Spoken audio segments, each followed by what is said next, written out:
मित्रांनो, मंदिराचं शहर गोवा ह्यामध्ये आपलं स्वागत आहे। आणि मंदिरांचं शहर म्हटल्यावरती पाठीमागे मी चर्च दाखवत आहे। हे का दाखवत आहे तर गोव्याला आलेले प्रत्येक टुरिस्ट ह्याला नक्की भेट देतात। हे पणजीच्या सिटीमध्येच आहे, पण इथूनच 1-1.5 किलोमीटरवरती भव्य असं एक मारुतीचं मंदिर आहे। हे आपल्याला माहीत आहे का? आणि माहीत नसेल तर चला आपण तुम्हाला हे इथना तिथपर्यंतचा रस्ता पण दाखवू आणि ते मंदिरसुद्धा दाखवणार आहोत। तर आपल्याशी जुडले राहा। हे पहा, ते जे प्रत्येक मूवीमध्ये घेतलंच जातं, जे गोव्यामध्ये शूटिंग होते आणि त्याच्या बाजूनच हा रस्ता आहे।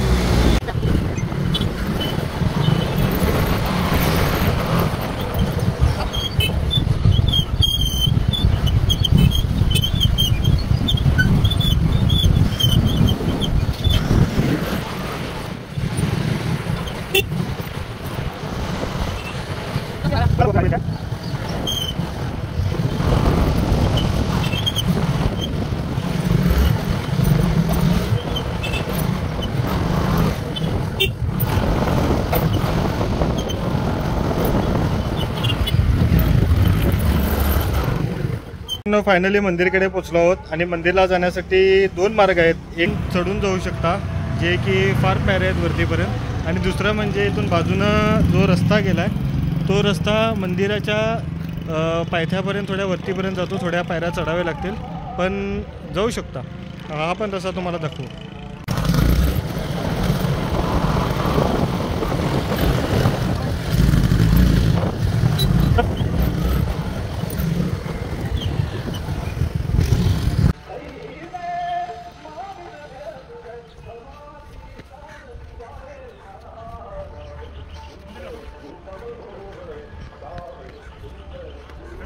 हो,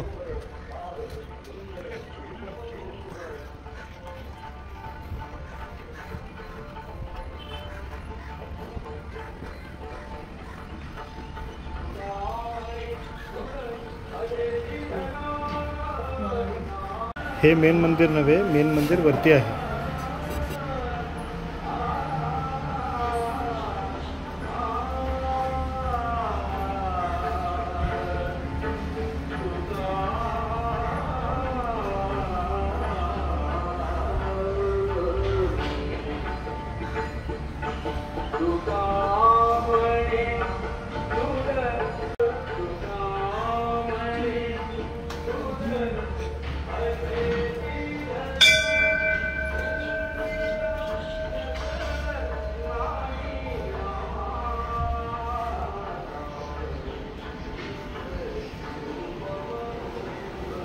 पहा मित्रांनो, किती रम्य, सुरेख आणि सुंदर मंदिर आहे।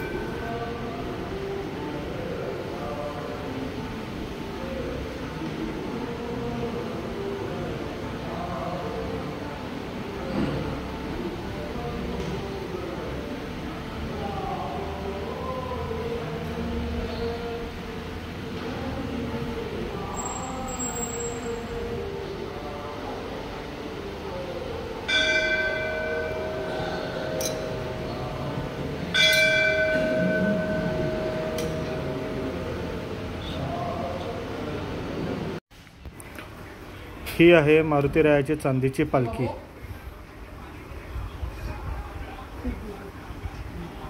आणि हा आहे मागचा मारुतीरायाचा पाळणा, आणि इथं वरती आहे जुनं मंदिर आणि त्याची काही त्याचा फोटो। तर सर, या मंदिराची स्थापना वगैरे कधी झाली, माहिती मिळू शकेल का? हो, 1931 मध्ये हा देवाची रीतिरिवाज जी असते ना, ती पालखी उत्सव, ते सगळे सुरुवात केली आपण। ठीक आहे। आणि 1980 सालात 80 नंतर हा नवीन जे देवाचा आकार आहे ते बनायला आपण सुरुवात केली। त्याच्या पहिली 1870 असे माहीत नाही आम्हाला, पण हे जुने देव होते। ते तुम्हाला आतमध्ये फोटो ठेवला आहे आपण, त्यात आहे। म्हणजे आमचे पूर्वजांचे लोक आहे, त्यांनी खूप मदत केली आहे देव ठिकाणी ठेवायला। काय तुला माहीत आहे, पोर्तुगीज राजमध्ये खूप देव तोडत होते, मारामारी होती, पण आमच्या पूर्वजांनी व्यवस्थित करून ठेवले आहे।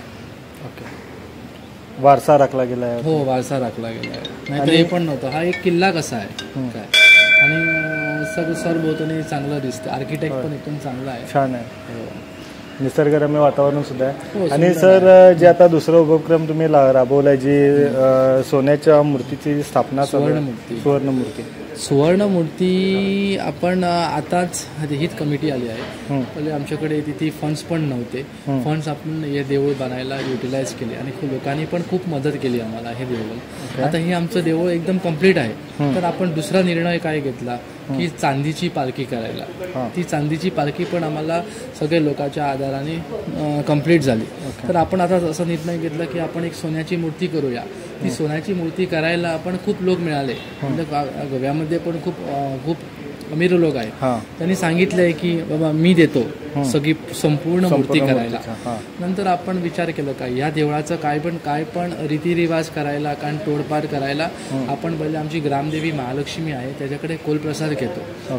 ज्याप्रमाणे कोलप्रसाद आम्हाला मिळाला नंतरच आपण पुढला निर्णय घेतो. जसं आम्ही कोलप्रसाद घेतलं तेव्हा आम्हाला महालक्ष्मीने प्रसाद दिला की बाबा ही सुवर्ण मूर्ती जी आहे ती एकटं माणूस करू शकणार नाही.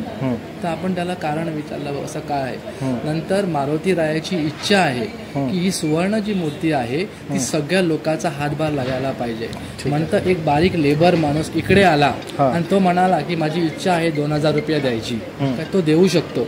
अशी ही मूर्ती सगळ्यांची देणगी एकटी करून सगळे गोव्या बाहेरचे लोक आहे, जे लोक इंडियामध्ये सेटल आहे, हिंदू भाविक, या सगळ्या लोकांचं एकवट होऊन ही मूर्ती तयार करायला मारुतीचा आशीर्वाद आहे. आणि ही सदा कोलप्रसाद घेऊन मारुतीने सांगितलं आहे की माझी जी मूर्ती आहे सुवर्ण मूर्ती ह्याला सगळ्या लोकांचा हातभार लागला पाहिजे. जेव्हा एक लेबर माणूस आला देवळामध्ये आणि तो म्हणाला सुवर्ण मूर्ती रेडी झाल्यानंतर तो पण म्हणू शकतो की मी बाबा ही सुवर्ण मूर्ती करायला माझी पण देणगी होती. मगर काय होतं जेव्हा तो देवळात आला त्याला पण आनंद होतो. असं मारुती रायाचा इच्छा आहे. ह्या मंदिराची स्थापना 1934 साली झाली असे सांगण्यात आले. आणि आता विशेष म्हणजे ह्या मंदिरामध्ये मारुती रायाची सोन्याची मूर्ती स्थापन करण्यात येणार आहे आणि त्यासाठी 94 लाखाचा खर्च सांगितलेला आहे.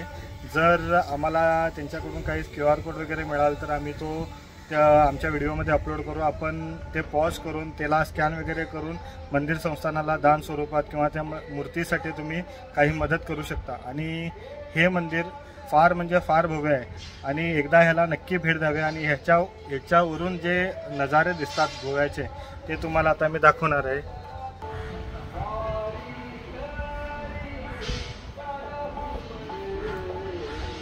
तर हे बघा मित्रांनो, इथून पूर्ण पणजीचा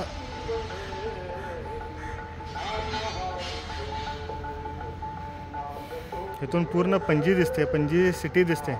ह्या ठिकाणाला एकदा नक्की भेट द्या. आणि ह्या माहितीबद्दल तुम्हाला आमचा व्हिडिओ कसा वाटला हे आम्हाला कमेंटमध्ये सांगण्यास विसरू नका. तुम्ही पहिला व्हेरीफाय करून घ्या की ते QR कोड मंदिर संस्थानाचंच आहे की नाही आणि नंतरला मग करू शकता पेमेंट, काही प्रॉब्लेम नाही आहे. तर हे सुरम्य मंदिर गोव्यामध्ये आल्यानंतर नक्की एकदा भेट द्या, कारण आजूबाजूचा नजारासुद्धा पूर्ण तुम्हाला गोवा दिसेल, इथून पूर्ण पणजी बघायला मिळेल. तर व्हिडिओ कसा वाटला हे बघितल्यानंतर जरा कमेंट, लाईक आणि चॅनलला फॉलो नक्की करा. थँक्यू.